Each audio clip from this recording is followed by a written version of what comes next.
ઓમ નમઃ સિદ્ધેભ્યઃ નમો અરિહંતાણં નમો સિદ્ધાણં નમો આર્યાણં નમો વજ્રાયાણં નમો લોએ સવસાહણં નત્વા જિનેન્દ્રં ગતિસર્વદોષં સર્વજ્ઞદેવં હિતદર્શિકં ચ શ્રીજૈન સિદ્ધાંત પ્રવેશિકેયં વિરચ્યતે સર્દિયાં હિતાય।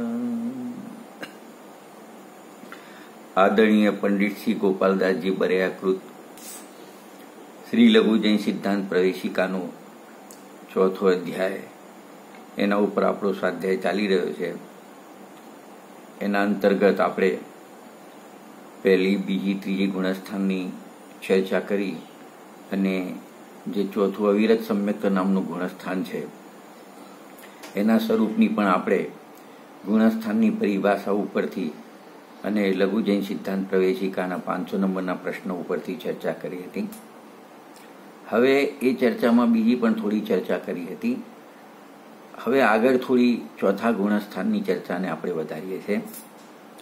તો એમાં આપણે સમ્યક એની અંદર આપણે પહેલા ચોથા ગુણસ્થાનનો જે કાલ છે એ ચોથા ગુણસ્થાનના કાલની ચર્ચા કરીશું। આપણે જે પહેલા ચર્ચા કરી હતી એમાં પહેલા સમ્યક્તોના 3 ભેદની ચર્ચા કરી હતી, પછી ત્રણેય સમ્યક્તોમાં સમાનતા શું છે અને અસમાનતા શું છે એની પણ ચર્ચા કરી હતી, અને 3 જે સમ્યક્તો હતા ઔક્ષમિક, સાયોક્ષમિક ને સાયિક, એના કાળની ચર્ચા કરી હતી। હવે ચોથા ગુણસ્થાનનો પર્ટિક્યુલર કાળ કેટલો છે એની આપણે ચર્ચા કરીશું। તો જો ચોથા ગુણસ્થાનનો પહેલા જગન્ય કાળ જોઈશું, પછી ઉત્કૃષ્ટ જોઈશું। તો જે ચોથા ગુણસ્થાનનો જગન્ય કાળ કેટલો છે, મતલબ કોઈ પણ જીવ આ ચોથા ગુણસ્થાનની પ્રાપ્તિ કરે તો ઓછામાં ઓછો કેટલો સમય સુધી આ ગુણસ્થાનમાં રહી શકે? તો ઓછામાં ઓછો આ ગુણસ્થાનમાં રહેવાનો કાળ માત્ર એક અંતર્મુહૂર્ત જ છે। એનાથી ઓછા સમય માટે, એટલે કે 1 સમય, 2 સમય, 3 સમય, 4 સમય માટે, અથવા તો એક આવલી જેટલા સમય માટે ના રહી શકે, એ મતલબ એ એટલો ઓછો પણ નહીં, છતાંય જે અંતર્મુહૂર્ત છે એટલો તો એ રહી શકે, એક અંતર્મુહૂર્ત એ રહી શકે છે। બીજું, આ અવિરત સમ્યક તો ચોથા ગુણસ્થાનનો જગન્ય કાળ થઈ ગયો। બીજું કે ચારે ગતિના જીવો છે એ આ ચોથા ગુણસ્થાનની પ્રાપ્તિ કરી શકે છે, મતલબ મનુષ્ય ગતિમાં પણ આ સમ્યક તો પ્રાપ્ત થાય છે, તિર્યન ગતિમાં પણ થાય છે, દેવ ગતિમાં પણ થાય છે, અને નરક ગતિમાં પણ આ ચોથા અવિરત સમ્યક તો ગુણસ્થાનની પ્રાપ્તિ થઈ શકે છે। બીજી એક વિશેષતા એ છે કે કોઈ પણ ગતિમાં જીવને સમ્યક તો પ્રાપ્ત થયું હોય, મતલબ આપણે સમજો મનુષ્ય ગતિમાં આ સમ્યક તો પ્રાપ્ત થયું તો એ લઈને બીજી ગતિમાં, સમ્યક તો લઈને જીવ બીજી ગતિમાં જઈ શકે છે। હવે આપણા ચોથા ગુણસ્થાનનો ઉત્કૃષ્ટ કાળ કેટલો છે એ ચર્ચા કરીશું। તો એમાં આપણે દેવોની અપેક્ષાએ, નારકીની અપેક્ષાએ, મનુષ્ય અને તિર્યંતની અપેક્ષાએ અલગ અલગ રીતે એનું ઉત્કૃષ્ટ કાળ જોઈશું, કારણ કે ચારે ગતિમાં આ ગુણસ્થાનમાં રહેવાનો ઉત્કૃષ્ટ કાળ અલગ અલગ છે। હવે દેવોની વાત કરીએ તો દેવોમાં પણ આપણે સમજો કે ઉત્કૃષ્ટ દેવ ગતિમાં 33 સાગરનો છે ઉત્કૃષ્ટ કાળ, એનો દેવ ગતિમાં, એ ગતિમાં રહેવાનું દેવ આયુ 33 સાગરનું હોય છે એનું ઉત્કૃષ્ટ આયુ। તો એમાં જે અનુત્તર વિમાનવાસી દેવ છે, અનુત્તરવાસી દેવ, એની સમજો ચર્ચા કરીએ તો એનું 33 સાગરનું આયુષ્ય હોય છે, પણ એની અપેક્ષાએ આપણે થોડી જોડી, બીજી અપેક્ષા જોડીને ઉત્કૃષ્ટ કાળ નક્કી કરીશું। તો 7+33 સાગર એનો કાળ થાય છે।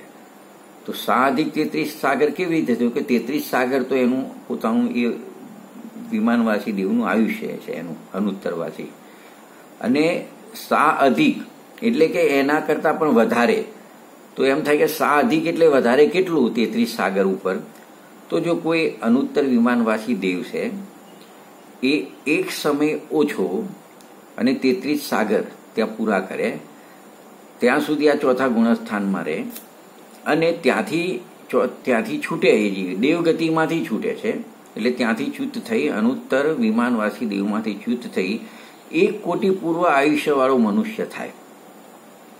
હવે પેલું 33 સાગર એક સમય ઓછું પૂરું કર્યું, પછી 1 કોટી પૂર્વના આયુષ્યવાળો મનુષ્ય થયો. હવે એનું અહીંયા 1 કોટી પૂર્વનું આયુષ્ય છે, એમાંથી અંતર્મુહૂર્ત કાળ પ્રમાણ આયુષ્ય બાકી રહે ત્યાં સુધી એ આ ગુણસ્થાનમાં રહ્યો, સમ્યક્ત ગુણસ્થાનમાં રહે. તો એ આપણે બંનેનું ભેગું કરીએ તો આ જે અનુત્તર વિમાનવાસી દેવ અને આવા આયુષ્યવાળો મનુષ્ય એ બંનેનો સરવાળો કરીએ તો એક સમય ઓછો 33 સાગર અને અંતર્મુહૂર્ત ઓછું કોટી પૂર્વ કાળ અનુત્તર વિમાનવાસી દેવની અપેક્ષાએ ચોથા અવિરત સમ્યક્ત ગુણસ્થાનમાં રહેવાનું ઉત્કૃષ્ટ કાળ થઈ ગયો. આનો રેફરન્સ ધવલા પુસ્તક 4 પાના નંબર 347 ને 348 ઉપર આની ચર્ચા કરેલી છે. હવે આપણે નરકની વાત કરીએ કે 7મી નરકનો જીવ છે નારકી, એ અપેક્ષાએ એનું આ ગુણસ્થાનમાં રહેવાનો કાળ કેટલો છે? તો જો ત્યાં ઉપર પણ 33 સાગરનું આયુષ્ય છે દેવમાં ઉત્કૃષ્ટ, નરકમાં પણ 7મી નરકમાં આયુષ્ય 33 સાગરનું છે. તો અહીં 6 અંતર્મુહૂર્ત ઓછા 33 સાગર કાળ એ ચોથા ગુણસ્થાનનો ઉત્કૃષ્ટ કાળ છે 7મી નરકના નારકી જીવનો, કે ત્યાં 6 અંતર્મુહૂર્ત એટલા માટે કે સમ્યક્ત્વ લઈને કોઈ જીવ ત્યાં જઈ શકતો નથી, પણ 6 અંતર્મુહૂર્તના સમય પછી એ સમ્યક્ત્વની પ્રાપ્તિ કરે છે અને છેલ્લા એના સમય સુધી એનું સમ્યક્ત્વ ટકી રહે છે. તો એ માટે પછી એમ નિયમથી સમ્યક્ત્વ મરણ સમયે છૂટી જાય છે, સમ્યક્ત્વ લઈને જઈ શકતો નથી ત્યાંથી. તો આ આપણે રેફરન્સ ધવલા પુસ્તક 4ના 349 નંબર ઉપર આનો રેફરન્સ આપેલું છે. હવે રહ્યા મનુષ્ય અને તિર્યંશની વાત કરીએ તો મનુષ્યને ચોથા ગુણસ્થાનમાં રહેવાનું ઉત્કૃષ્ટ કાળ અને તિર્યંશને ચોથા ગુણસ્થાનમાં રહેવાનું ઉત્કૃષ્ટ કાળ કેટલું છે?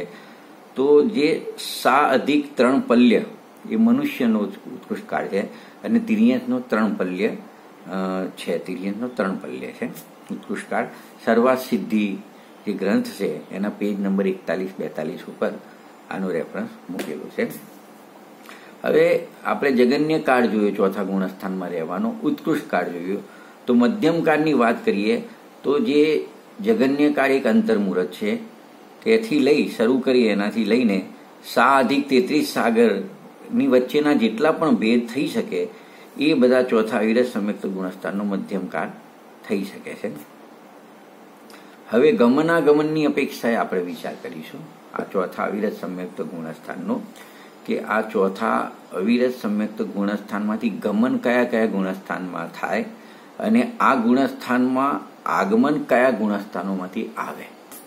તો પહેલા આપણે ગમનની ચર્ચા કરીશું. તો જો ચોથા ગુણસ્થાનમાં છે એટલે ગમન કરવાના એને ત્યાંથી જવાના 2 માર્ગ છે, એક ઉપર બી જઈ શકે છે અને ચોથા ગુણસ્થાનથી નીચે પણ જઈ શકે છે. તો એની આ રીતે 2 પ્રકારે ચર્ચા થશે ગમન માટેની.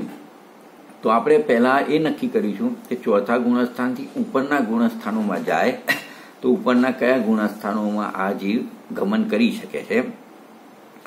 તો જો કોઈ ચોથા ગુણસ્થાન વાળો અવિરતિ સમ્યક દ્રષ્ટિ જીવ છે, એને બાહ્યમાં દ્રવ્યલિંગ ધારણ કરેલું છે, એને એક કસાય ચોકડીનો જ અભાવ છે પણ બાહ્યમાં દ્રવ્યલિંગ એને આગમ પ્રમાણે ધારણ કરેલું છે. હવે એ મુનિરાજ અત્યારે એને વિતરાગતા ચોથા ગુણસ્થાન યોગ્ય જ છે કસાય ચોકડીના અભાવની, પણ હવે પોતાના નિશુદ્ધાત્માનું વિશિષ્ટ પુરુષાર્થપૂર્વક એટલે એ ધ્યાન કરે છે. મતલબ પહેલા એને પુરુષાર્થ હતો નિશુદ્ધાત્માનો અને ધ્યાન પણ હતું, પણ કોઈ વિશિષ્ટ પ્રકારે વધારે કરે છે. તો એ ચોથા ગુણસ્થાનથી ઉપર 7મા અપ્રમત્ત સેજ ગુણસ્થાનમાં ગમન કરે છે. અને એ ગમન કર્યું તો પહેલા દ્રવ્યલિંગ તો એને ધારણ કરેલું હતું, દ્રવ્યલિંગ મુનિરાજ તો હતા એ, અને દ્રવ્યલિંગમાંથી એને ભાવલિંગ મુનિરાજે બની જાય છે અને એને 7મા ગુણસ્થાનમાં સીધું એનું ગમન થયું, ચોથામાંથી સીધા 7મા ગુણસ્થાનમાં જઈ શકે છે. હવે એને જ્યારે ચોથા ગુણસ્થાનમાં હતા ત્યારે એને એક કસાય ચોકડીના અભાવપૂર્વકની વિતરકતા હતી. હવે 7મું ગુણસ્થાન આવ્યું નિશુદ્ધાત્માના વિશિષ્ટ પુરુષાર્થના ધ્યાનપૂર્વક, તો એમને જે વિતરાગતા હતી એ વિતરાગતા વધી ગઈ.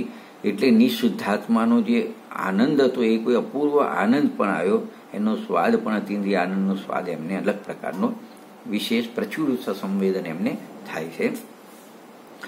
હવે આગળ એક દ્રવ્યલિંગ શબ્દ આવ્યો. ગુણસ્થાન 4થું હતું પણ દ્રવ્યલિંગી મુનિરાજ એવો શબ્દ આવ્યો.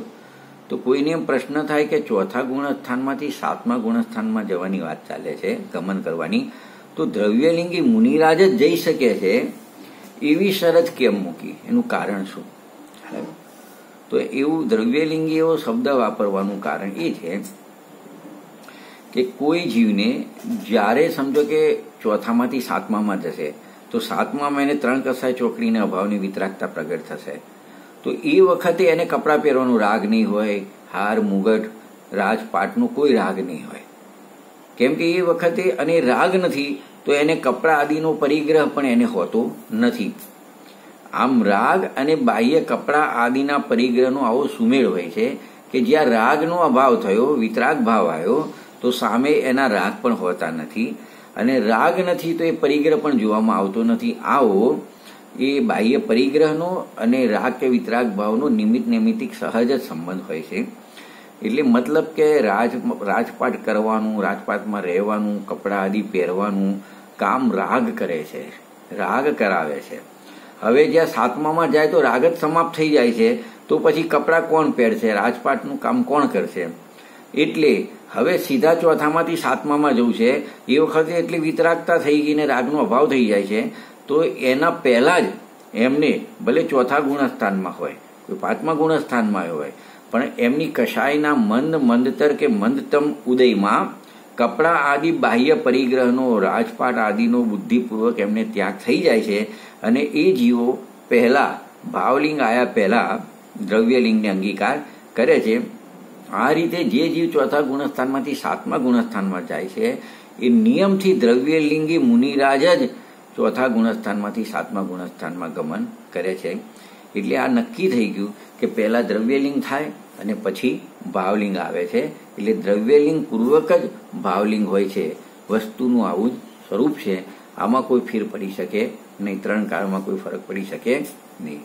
તો કોઈને આના ઉપરથી બીજો પ્રશ્ન થાય કે કોઈ સામાન્ય વ્યક્તિ હોય એના માટે તો તમે એમ કહો કે દ્રવ્યલિંગ પૂર્વક ભાવલિંગ એને કરવું પડે, પણ તીર્થંકર જેવા મહાન પુરુષો હોય એમને તો પહેલા ભાવલિંગ આવે કે ના આવે? એમને તો આવી શકે છે ને?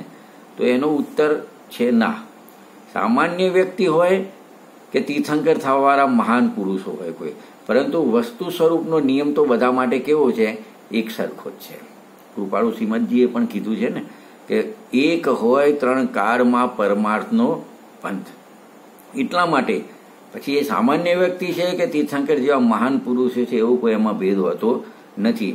એટલે સમજો કે વૈરાગ્ય થયો, તીર્થંકર થવાવાળા મહાવીરના જીવને પણ વૈરાગ્ય થયો, તો વૈરાગ્ય થતાં જ એમને વનમાં ગયા અને અલંકાર, મુકુટ આદિ આભૂષણ અને જે વસ્ત્રો હતા રાજકુમારના એ બધા વસ્ત્રોનો પણ બુદ્ધિપૂર્વક ત્યાગ કર્યો અને એમને કેશલોચ કરી અને દિગંબરી મુનિ દીક્ષા એમને ધારણ કરી. અને આવી રીતે એમને દ્રવ્યલિંગ ધારણ કર્યું એ વખતે, અને દ્રવ્યલિંગ ધારણ કરી મુનિ થયા. મુનિ થઈને ધ્યાનમાં બેસી ગયા અને શુદ્ધોપયોગપૂર્વક નિશુદ્ધાત્માનું એવું ધ્યાન કર્યું કે એમને 3 કસાય ચોકડીનો અભાવ થયો અને એમને અપ્રમદ સંયત નામના 7મા ગુણસ્થાનની પ્રાપ્તિ થઈ. તેઓ પણ આવા તીર્થંકરના જીવ પણ આ જ રીતે ભાવલિંગી મુનિ થયા હતા. એટલે તીર્થંકર થવાવાળા મહાવીર જેવા જીવને પણ દ્રવ્યલિંગ પૂર્વક જ ભાવલિંગ થયું હોય છે. આ રીતે દ્રવ્યલિંગ અને ભાવલિંગનો પરસ્પર સુમેળ હોય છે. એ બધા જીવો માટે હોય છે. એ અનાદિનો છે અને અનંતકાળ સુધી રહે છે. એટલે કોઈ જીવ 4થા ગુણસ્થાનમાંથી સીધા ઉપરના 7મા ગુણસ્થાનમાં ગમન થાય છે. આપણે એક વાત નક્કી કરી કે આપણો મૂળ તો પોઈન્ટ ચાલતો હતો કે એમનું ગમન ક્યાં થાય ઉપરની તરફ, તો આ 4થા ગુણસ્થાનમાંથી 7મા ગુણસ્થાનમાં ગમન થાય. એક વાત આવી. બીજું કે 4થામાંથી સીધું ક્યાં જાય? તો જેમ કોઈ ચોથા ગુણસ્થાન વર્તી દ્રવ્યલિંગી મુનિરાજ હોય તો સાતમામાં જાય છે, એમ ચોથા અવિરત સમ્યક્ત્વ ગુણસ્થાન વર્તી કોઈ દ્રવ્યલિંગી શ્રાવક હોય, મતલબ ગુણસ્થાન ચોથું છે અને 12મા વ્યવહારવત શ્રાવકના છે. પેલાને ગુણસ્થાન ચોથું હતું અને બાહ્ય સંયમ મુનિરાજ જેવો હતો. આ જીવને ચોથું ગુણસ્થાન છે પણ બાહ્ય વ્રતાદી શ્રાવક જેવા છે, તો એ ચોથા ગુણસ્થાન વર્તી શ્રાવક છે અને એમને દ્રવ્ય લિંગ છે એમને એ તો એમનું પણ આ ચોથા ગુણસ્થાનમાંથી દેશ વિરત નામના 5મા ગુણસ્થાનમાં ગમન થઈ શકે છે. અને અહીંયા એક કસાઈ ચોકડીનો અભાવ હતો, 5મા ગુણસ્થાનમાં એ જીવ જાય છે તો એને 2 કસાઈ ચોકડીના અભાવપૂર્વકની વિતરાગતા એને પ્રગટ થઈ જાય છે. તો આપણે આ ચોથા ગુણસ્થાનથી ઉપર જવાના 2 સ્થાન જોયા કે 5મું અને 7મું જોયું. હવે ચોથા ગુણસ્થાનથી નીચેના ગુણસ્થાનમાં એનું ગમન થાય છે, તો કયા કયા ગુણસ્થાનમાં ગમન થાય છે? તો આ ચોથું ગુણસ્થાન છે તો નીચે પહેલું મિથ્યાત્વનું ગુણસ્થાન છે, બીજું સાસાદન ગુણસ્થાન છે અને ત્રીજું સમ્યક્ત મિથ્યાત્વ ગુણસ્થાન. નીચે 3 ગુણસ્થાન છે, તો એમનું ચોથામાંથી નીચે ક્યાં ક્યાં ગમન થાય છે આપણે જોઈશું. તો જો આ ચોથા ગુણસ્થાન વર્તી અવિરત સમ્યક દ્રષ્ટિ છે, એને દર્શન મોહની કર્મની સમ્યક મિથ્યાત્વ કર્મ પ્રકૃતિની સત્તા હોય અને જો નિર્મળ પોતાની નિર્મળ શ્રદ્ધા છે એ પોતાના જ અપરાધથી કે પૂર્વ સંસ્કારવશ મિશ્ર થઈ જાય અથવા સમ્યક મિથ્યાત્વ પ્રકાર બની જાય, જે ત્રીજા ગુણસ્થાનમાં આપણે જોયું હતું, તો તે સમયે પેલો જે કર્મ હતો દર્શન મોહનીની સમ્યક મિથ્યાત્વ કર્મ પ્રકૃતિ અથવા એની મિશ્ર પ્રકૃતિ પણ કહેવાય, એનો ઉદય આવી જાય છે અને એ જીવનું ચોથામાંથી નીચે ત્રીજા મિશ્ર ગુણસ્થાનમાં ગમન થાય છે.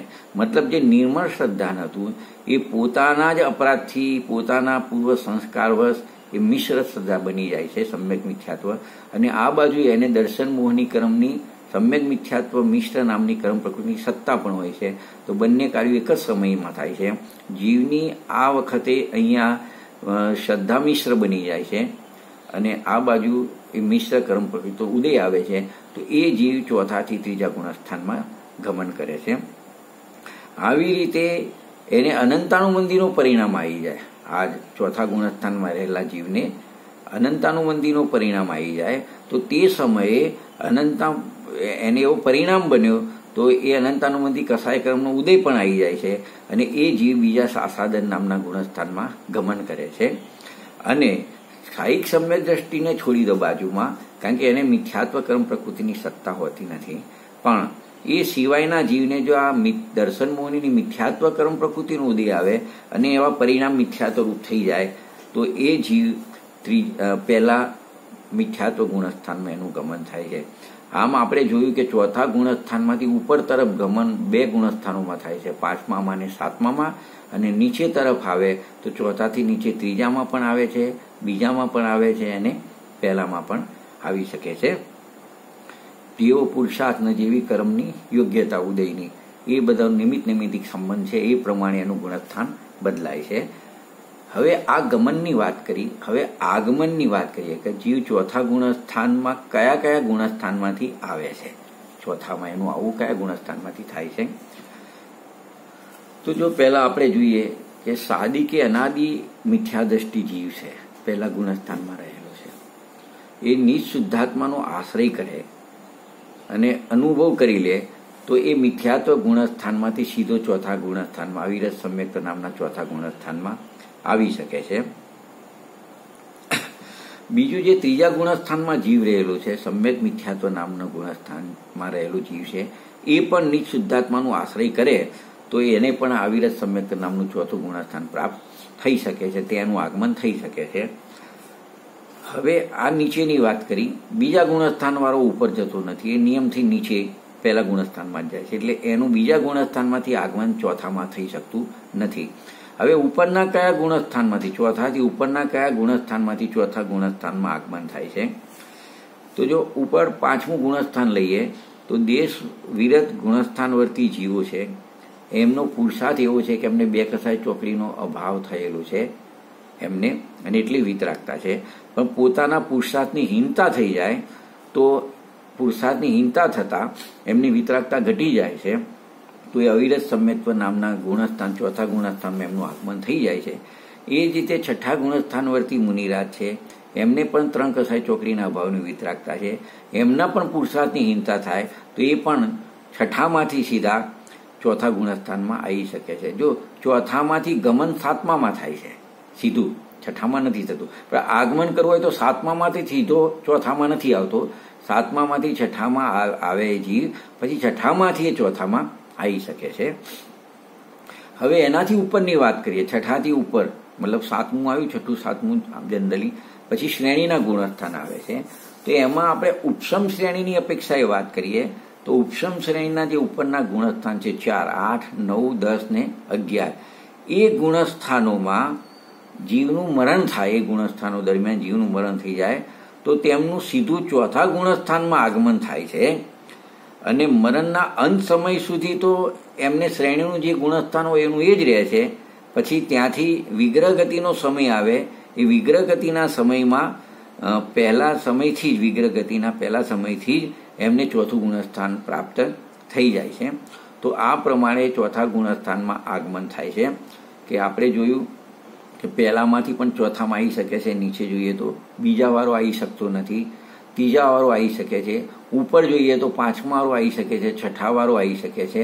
અને જે ઉપસમ શ્રેણીના ગુણસ્થાન છે 8મું, 9મું, 10મું, એટલે જે 7થી લેવા એમ તો શ્રેણી સન્મુખ થાય છે બધું, તો એ ગુણસ્થાનોમાં જીવનું મરણ થાય તો મરણના અંત સમય સુધી તો જે ગુણસ્થાનમાં એ ગુણસ્થાનમાં જ હોય છે, પણ જે વિગ્રહ ગતિનો પહેલો સમય થઈ જાય એ વખતે એને ચોથા ગુણસ્થાનમાં આગમન થઈ જાય છે. આ પ્રમાણે આપણે ગમનાગમનની આપણે ચર્ચા કરી.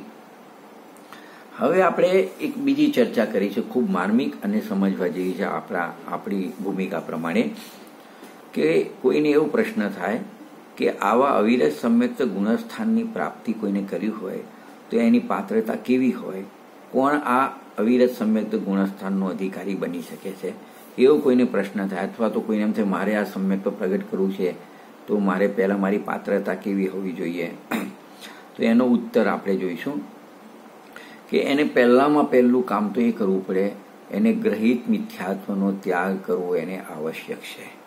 કારણ કે જો એનો ત્યાગ નહીં કરે તો એ રાગી, દેશી, મોહી, દેવી દેવતાઓને માનશે, એને પૂજશે, તો આવા મિથ્યાદ્રષ્ટિ જીવને અવિરત સમ્યક્ત ગુણસ્થાનની પ્રાપ્તિ થઈ શકતી નથી.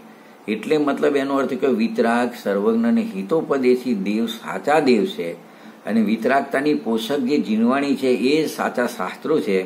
અને છઠ્ઠા 7મા ગુણસ્થાનમાં ઝૂલવાવાળા ભાવલિંગી મુનિરાજ જ સાચા ગુરુ છે, એવી જેને દ્રઢ શ્રદ્ધા થયેલી છે, ભલે મિથ્યાદ્રષ્ટિ છે પણ આવી દ્રઢ શ્રદ્ધાવાળો મિથ્યાદ્રષ્ટિ જીવ જ આ સમ્યક દ્રષ્ટન પ્રાપ્ત કરવા માટે લાયક છે, એને એની પાત્રતા હોય છે. જો કોઈ કે મને દેવ ગુરુની શ્રદ્ધા છે અને જીનવાણી શાસ્ત્રની શ્રદ્ધા નથી, સાચી નિર્મળ શ્રદ્ધા નથી, અથવા હું શાસ્ત્રો તો આપણા વિતરાગી શાસ્ત્ર તો માનું છું પણ ગુરુ બીજા કોઈ માનું છું કે દેવ સંબંધમાં છે, તો કોઈ પણ એક દેવશાસ્ત્ર ગુરુમાંથી કોઈ પણ એકની શ્રદ્ધા જો યથાર્થ નથી તો એને ત્રણેયની શ્રદ્ધા યથાર્થ હોતી નથી. બીજો એક મહત્વનો પોઈન્ટ છે કે એના જીવનમાં અન્યાય, અનીતિ અને અભક્ષનું બાહ્ય ત્યાગરૂપ એનું સદાચારી જીવન ના હોય તો એને આ ધર્મની વાત સમજવી ઘણી કઠિન પડે છે. એટલે પહેલામાં પહેલું જે અન્યાય છોડે, અનીતિ છોડે, અભક્ષનો ત્યાગ કરે તો એવો જીવ આ ધર્મની સમજણ પણ સાચી કરી શકે છે, નહીં તો એને ધર્મ સમજવો ઘણો કઠણ પડે છે.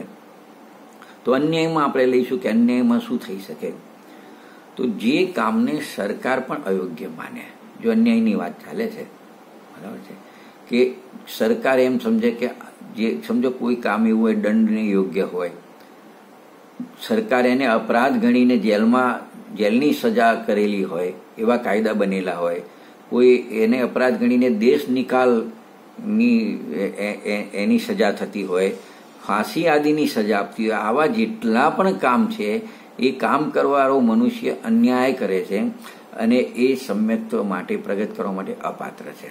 એક વાત. અનીતિની વાત કરીશું તો જે કામ કરવાથી, અનીતિમાં કેવા પ્રકારના કામ હોય કે જે કામને જૈન સમાજ અથવા જૈનેતર સમાજ પણ નિંદા કરતું હોય કે આવું કામ કરવા યોગ્ય નથી, તો એવી જે કામની નિંદા થતી હોય તો એવા બધા કાર્યો અનીતિની કોટીમાં આવે છે. અને જોવા મળે કે વૃદ્ધ માતા પિતાની સેવા ના કરે, બીજાની નિંદા કરવી, લૌકિક નીતિથી પણ વિરુદ્ધ આચરણ કરવું, આ બધા અનીતિના કાર્યો છે. અને આવી અનીતિના કાર્યો કરવાવાળો જીવનમાં જેને અનીતિ હોય એ સમ્યક દર્શન માટે અપાત્ર છે. આની ઘણી વિસ્તૃત ચર્ચા ભાવ દીપિકામાં જે ઔદયિક ભાવ અધિકાર છે એની અંદર કરેલી છે, ઘણી વિસ્તારથી ચર્ચા કરેલી છે. અભક્ષની વાત કરીશું. તો જો અભક્ષને સીધી રીતે આપણે અભક્ષ કોને કહેવું, તો જે વસ્તુને ખાવા પીવાની જૈન શાસ્ત્રોમાં સહમતિ આપી નથી, નિષેધ કરેલો છે, એ બધી વસ્તુઓનું ભક્ષણ કરવું એને અભક્ષ કહેવામાં આવે છે. કે જેમ કે અનંતકાય જીવ હોય એવા પદાર્થો હોય, ત્રસકાયના પદાર્થો હોય, નશાકારક પદાર્થો હોય, અનુપસેવ્ય હોય, આ બધા અભક્ષની કોટીમાં આવે છે. આપણે સમજો કે અનંતકાય જીવની વાત કરીએ તો કાંદા, લસણ, મૂલા, બટેટા, ગાજર, શકરકંદ આદિ જે જમીન કંદ છે એનું ભક્ષણ કરવું એ બધું અભક્ષ કોટીમાં આવે છે. રાત્રિ ભોજન કરવું, અરગણ પાણી વાપરવું, આ બધા અભક્ષ કોટીમાંની ગણતરી થાય છે. તો આ પ્રકારે અન્યાય, અનીતિ અને અભક્ષનો બુદ્ધિપૂર્વક ત્યાગ કરનાર મનુષ્ય એ સમ્યક્ત્વની પાત્રતાવાળો છે અને એ જ સમ્યક્ત્વને પ્રગટ કરવા માટે એનો અધિકારી છે. બીજી થોડી ચર્ચા કરીએ તો સપ્ત વ્યસનની વાત આવે છે. એક તો સપ્ત વ્યસન અને તીવ્ર હિંસાના પાપો છે, એનો ત્યાગ તો નામજારી જૈન પણ કરે છે, એને નિયમથી હોય છે. એટલે સમજો કે સપ્ત વ્યસનના ત્યાગ માટે કોઈ જૈન મનુષ્યને સમજાવવું પડે તો એ જૈન મનુષ્યનું અપમાન કરવા બરોબર છે. તો એમ થાય સપ્ત વ્યસનમાં શું શું આવે, તો મધ આવે, માંસ આવે, ચોરી આવે, જુગાર આવે, શિકાર આવે, પરસ્ત્રી ગમન અને વેશ્યાગમન, આ 7 પ્રકારના વ્યસન છે. એની પદ્મનંદી પંચવિંશતિમાં 9, 10, 11, 12, 13 ગાથાઓ છે, એમાં ખૂબ સરસ રીતે બધું વર્ણન કરેલું છે. બીજું, જૈન કુલાચારનું પાલન કરવાવાળો જે જીવ હોય એને 8 મૂળ ગુણ સહજ રૂપે હોય છે, એનું પાલન કર્યા વગર એ સમ્યક્ત્વનો પાત્ર બની શકતો નથી, એની પાત્રતા એને આવી શકતી નથી. તો 8 મૂળ ગુણને ધારણ કરવા એટલે શું કરવું કે મદ, માંસ, મદિરા, 3 મકાર અને 5 ઉદંબર ફળનો ત્યાગ કરવો, એ 8 મૂળ ગુણનું ધારણ કરવું છે. અને એમાં જૈન કુલાચારનું પાલન થાય છે અને એ જીવ સમ્યક્ત્વનું પાત્ર બને છે. બીજો એક પ્રશ્ન આવે છે કે સમ્યક્ત્વ પ્રાપ્ત કરવા માટે અણુવ્રત અને મહાવ્રતોનો સ્વીકાર કરવો આવશ્યક છે કે નહીં. મતલબ જેને સમ્યક દર્શન પ્રગટ કરવું છે તો એને અણુવ્રત, મહાવ્રતોનો સ્વીકાર મતલબ એને લેવા જોઈએ કે ના લેવા, આવશ્યક છે કે નહીં એની વાત ચાલે, હોય કે ના હોય એની વાત નથી. તો જો સમ્યક દર્શન પ્રગટ કરવા માટે પહેલા અવિરત સમ્યક્ત્વ જે ચોથું ગુણાત્મક એ પ્રગટ કરવા માટે અણુવ્રતો અને મહાવ્રતોનું પાલન કરવું આવશ્યક નથી. હોય તો વાંધો નથી કે કોઈ કે હું પહેલા એ પાલું અને પછી સમ્યક્ત્વ થાય, એવો કોઈ નિયમ નથી. જો સમ્યક દર્શન પહેલા કદાચ બાહ્ય વ્યવહારવત કોઈએ લઈ લીધા હોય તો ભલે એનું પાલન કરે, પણ એમાં જો એની તત્વચિંતનની મુખ્યતા, તત્વ વિચારની મુખ્યતા હોય અને નિશુદ્ધાત્માના સ્વરૂપનો આશ્રય હોય, એનું ધ્યાન એ કરે તો એને નિયમથી સમ્યક દર્શનની પ્રાપ્તિ થઈ શકે છે. તો એવું કરવામાં તો વ્રત વિના પણ એને સમ્યક્ત્વની પ્રાપ્તિ થઈ શકે છે. આ વિષયમાં આપણે મોક્ષમાં પ્રકાશકમાં પંડિત ટોડરમલજીએ 261 નંબરના પેજ ઉપર અત્યંત માર્મિક ચર્ચા કરેલી છે. બહુ 3 લાઈન છે પણ બહુ અગત્યની લાઈનો છે કે કોઈને દેવાદિકની પ્રતીતિ અને સમ્યક્ત્વ યુગપદ હોય છે એક વાત, તથા વ્રત તપ સંયત્મની સાથે હોય પણ છે, આગળ પાછળ હોય છે. મતલબ સમ્યક્ત્વ હોય તો એની સાથે દેવાદિકની પ્રતીતિ તો હોય છે જ, અને વ્રતની વાત કરીએ, વ્રત તપની, તો એ પહેલા હોય પણ ખરા અને ના હોય તો પછી પણ હોય, તો એ આગળ પાછળ હોય છે. એ માટે દેવાદિકની પ્રતીતિ તો નિયમ થયો પણ એના વગર સમ્યક્ત્વ થતું નથી, પરંતુ વ્રતાદિક માટે કોઈ નિયમ રહ્યો નહીં.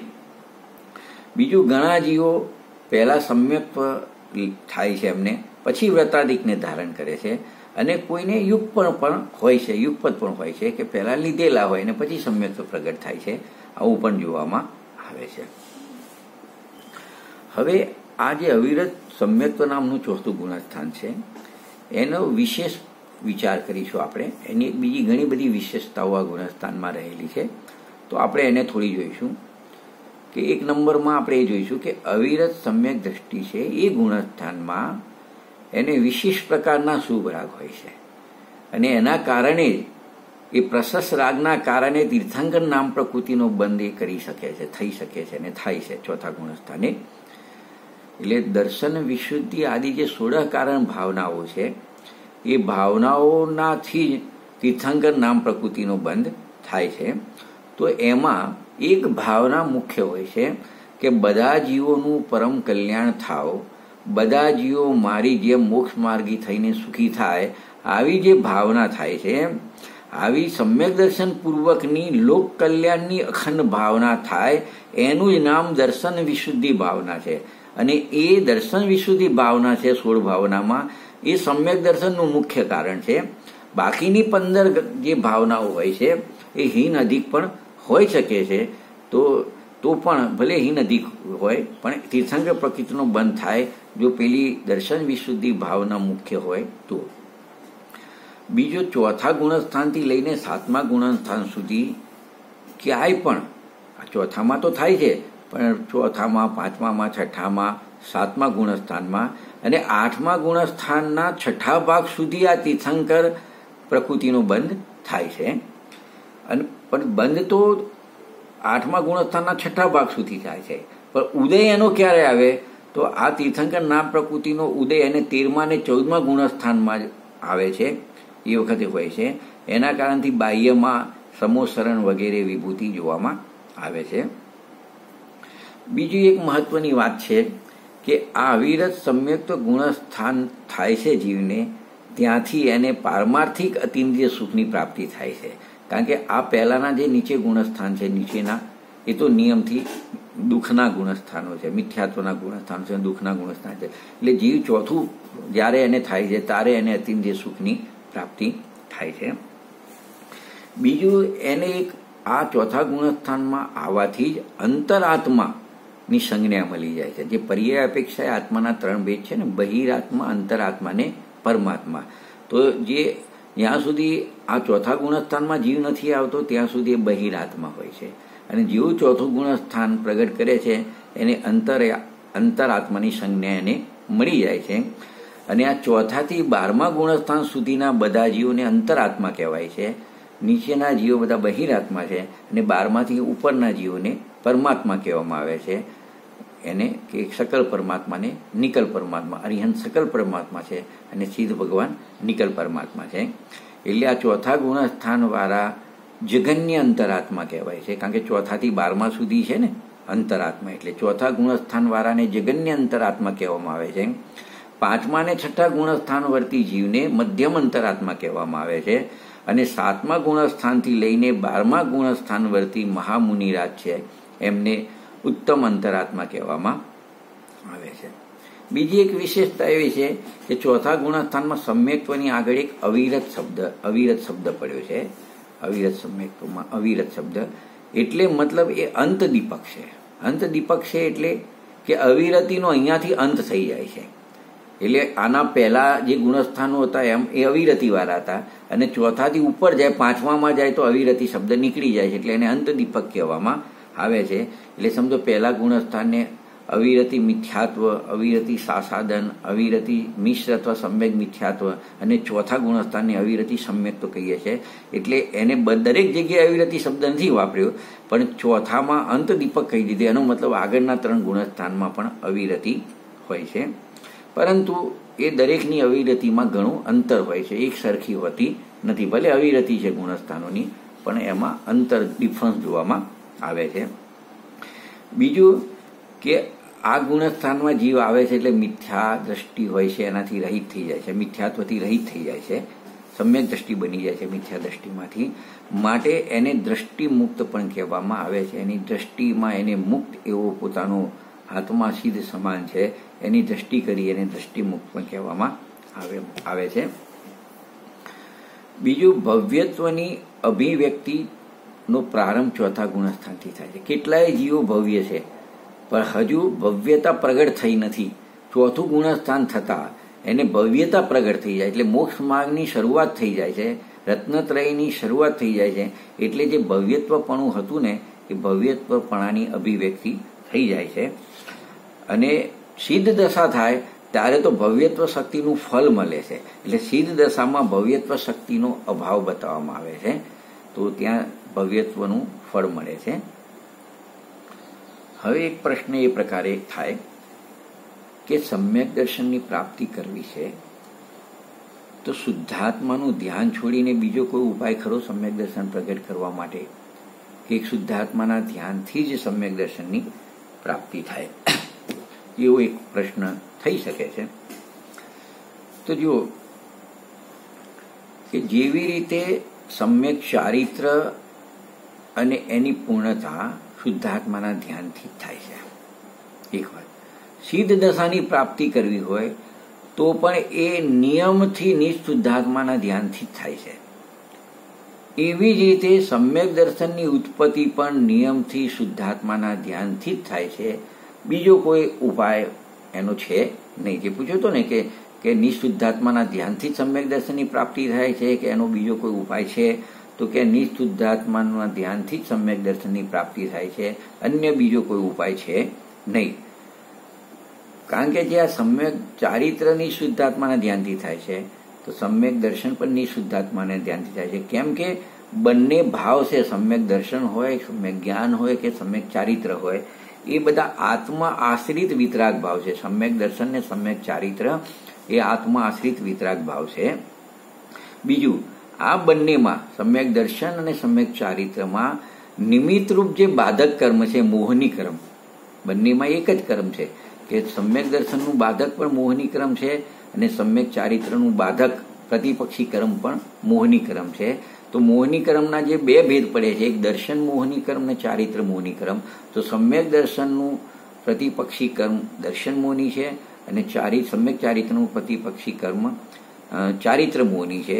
તો એ બંને મોહની કર્મ જ છે, એટલે એના અભાવપૂર્વક સમ્યક દર્શન ને સમ્યક ચારિત્ર થાય છે.